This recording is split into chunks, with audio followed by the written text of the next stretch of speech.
Halo, semangat pagi. Assalamualaikum warahmatullahi wabarakatuh.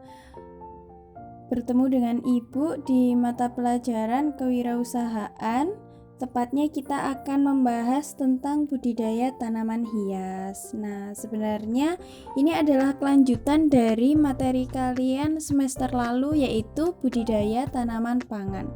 Pada dasarnya nanti materinya sama, namun yang menjadi pokok bahasanya berbeda. Jika semester 1 yang kalian bahas adalah budidaya tanaman pangan, untuk semester ini yang kalian bahas adalah budidaya tanaman hias. Nah, bagaimana sih, apa aja yang akan dibahas di dalam budidaya tanaman hias?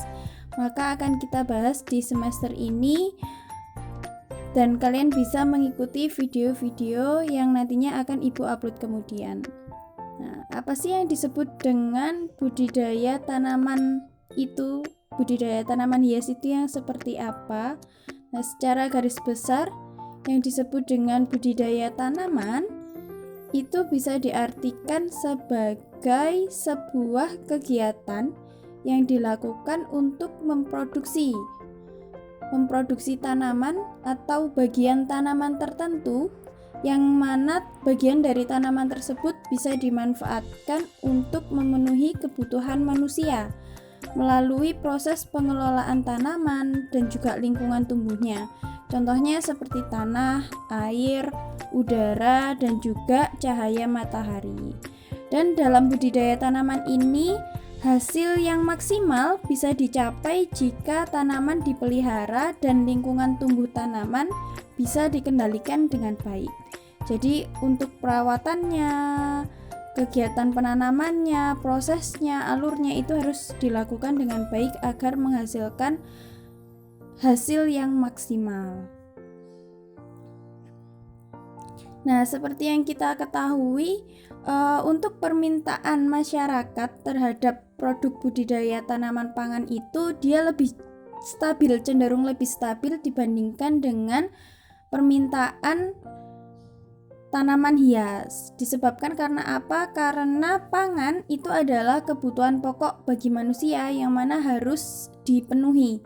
Tapi berbeda halnya dengan permintaan masyarakat terhadap tanaman hias yang sangat fluktuatif atau cenderung naik turun.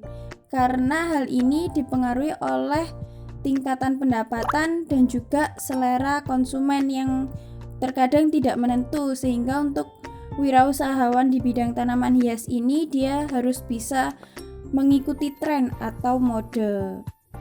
Nah, selain itu juga sifat tanaman hias ini merupakan kebutuhan tersier bagi masyarakat, berbeda dengan tanaman pangan yang merupakan kebutuhan primer bagi masyarakat yang harus segera dipenuhi, karena jika tidak dipenuhi bisa mengganggu kelangsungan kehidupan.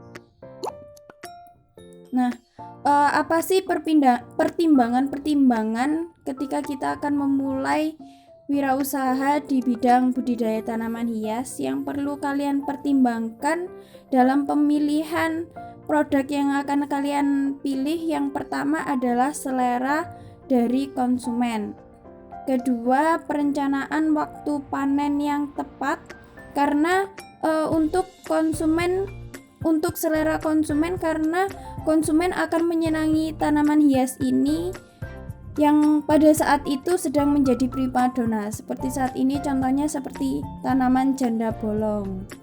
Nah, kemudian perencanaan waktu panen. Nah, ini harus tepat dan berhubungan dengan pemenuhan kebutuhan konsumen pada saat tersebut.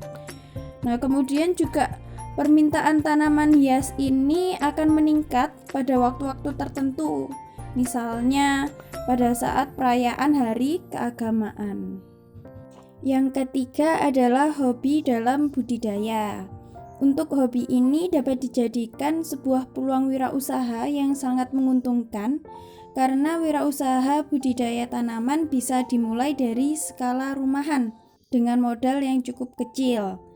Untuk wirausaha di bidang budidaya tanaman hias ini juga bisa dikombinasikan untuk usaha penyewaan dan juga pemeliharaan tanaman hias. Contohnya mungkin usaha dalam rangka untuk pemeliharaan taman. Nah, karena dalam proses salah satu produk dari budidaya tanaman hias adalah pembuatan taman hias yang mungkin ada dan banyak sekali di sekitar kalian.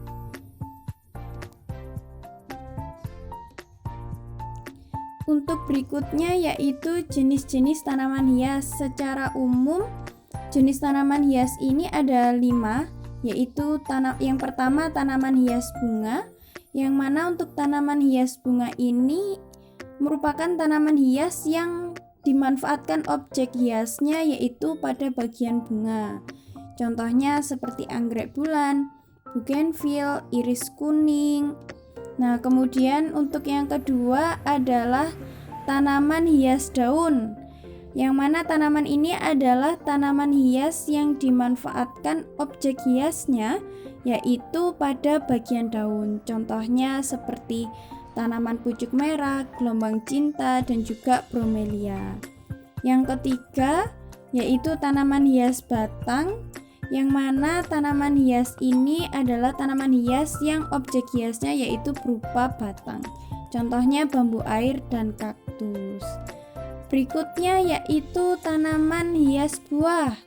Nah, ternyata tanaman yang menghasilkan buah juga bisa dijadikan tanaman hias, tapi biasanya untuk tanaman hias buah ini dia akan dijadikan tanaman bonsai terlebih dahulu.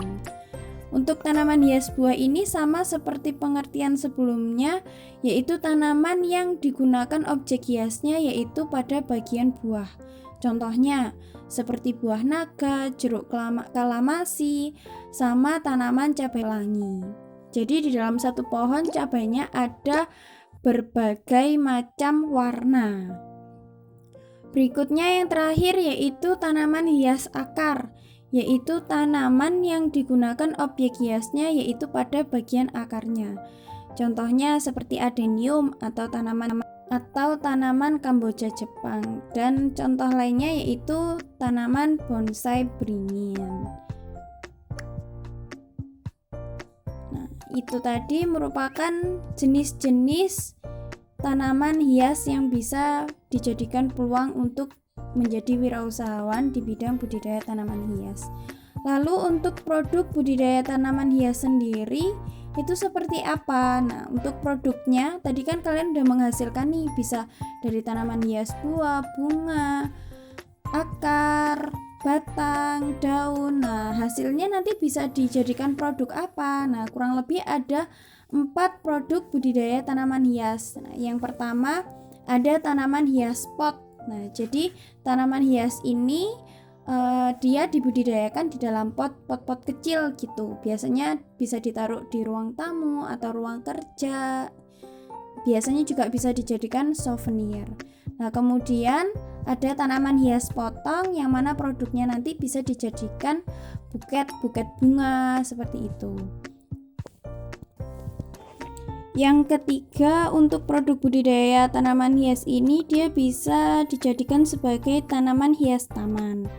Biasanya ada di taman-taman pada layaknya seperti yang kalian lihat ya, seperti ada di taman sekolah, taman kota, atau mungkin taman depan rumah kalian. Untuk contoh produk budidaya tanaman hias taman ini, dia salah satunya bisa dalam bentuk rumput-rumputan, mungkin juga ada bunga bougainville dan lain sebagainya. Dan yang terakhir yaitu produknya bisa berupa bunga tabur atau roce. Nah, biasanya ini contoh tanamannya biasanya seperti tanaman melati, mawar, kenanga. Nah, biasanya digunakan untuk bunga tabur yang ada di hotel, atau mungkin untuk seperti proses pemakaman. Nah, seperti itu. Itu merupakan salah satu bentuk contoh dari produk hasil dari budidaya tanaman hias. Dari sini kalian bisa mengetahui bahwa banyak sekali pilihan wirausaha di bidang tanaman hias. Nah, hal-hal penting lainnya yang harus kalian pertimbangkan dalam memilih jenis tanaman hias yang akan dibudidayakan yaitu kesesuaian tanaman hias yang akan kamu produksi dan disesuaikan dengan kondisi lingkungan budidaya yang akan dilakukan. Karena setiap tanaman nantinya akan memiliki karakteristik lingkungan masing-masing. Dan ini bisa kalian lakukan dengan cara memperhatikan lingkungan tempat tinggalmu, dan kamu bisa memilih tanaman hias yang sesuai untuk dibudidayakan sesuai dengan karakteristik lingkungan dan juga karakteristik tanaman itu sendiri. Oke, cukup Ibu rasa sampai di sini. Semoga apa yang Ibu sampaikan bisa bermanfaat untuk kalian. Ibu akhiri pembelajaran kali ini. Sampai di sini Ibu ucapkan terima kasih dan juga mohon maaf apabila ada yang tidak berkenan di hati kalian. Wabillahi taufiq wal hidayah. Wassalamualaikum warahmatullahi wabarakatuh. Semangat selalu.